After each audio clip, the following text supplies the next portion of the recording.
3 ম্যাচের ওয়ানডে সিরিজে পাকিস্তানকে শুধু হারানোই মূল উদ্দেশ্য নয়, বাংলাদেশে সেই সঙ্গে র্যাঙ্কিংয়ে উন্নতি করে 2027 ওয়ানডে বিশ্বকাপে সরাসরি খেলার পথ তৈরি করতে চায় টাইগাররা। সংবাদ সম্মেলনে এমনটাই জানান হেড কোচ ফিল সিমন্স। তবে পাকিস্তানের হেড কোচ মাইক হেসন বলেন, বাংলাদেশকে হারিয়ে তাদের শক্তিমত্তা পরীক্ষা করতে চায় পাকিস্তান। পরাগার মানের রিপোর্ট।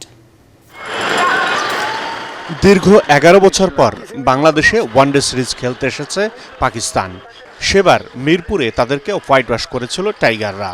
লম্বা সময়ের বিরতিতে আগের বাস্তবতা পাল্টেছে।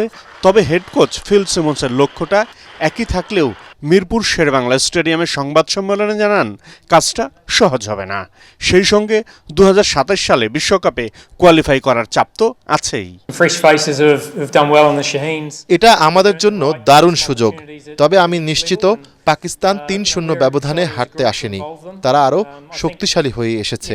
দক্ষিণ আফ্রিকা বিশ্বকাপের দিকে লক্ষ্য রেখেই আমরা যাত্রা শুরু করছি।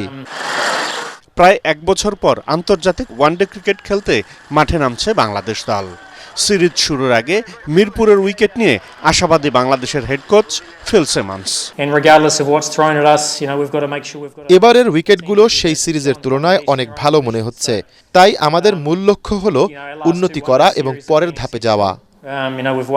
সম্প্রতি টি-20 ডামাডোলে ওয়ানডে ম্যাচ কমই খেলা হয়েছে। তবু নতুন পুরনোদের মিশেলে গড়া দল নিয়ে বাংলাদেশকে হারাতেই চান পাকিস্তানের হেড কোচ মাইক হেসন।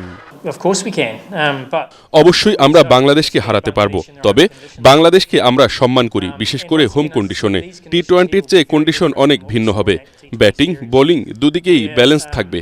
ইদানিং খুব বেশি 50 ওভারের ম্যাচ খেলা হয়নি, তাই মানিয়ে নিতে হবে দ্রুতই। পাকিস্তানের সঙ্গে এ পর্যন্ত 39টি ওয়ানডে ম্যাচে বাংলাদেশের জয় মাত্র 5টি, আর বাকি 34টি ম্যাচে হেরেছে টাইগাররা। পরাগ আরমান, এটিএন বাংলা, ঢাকা।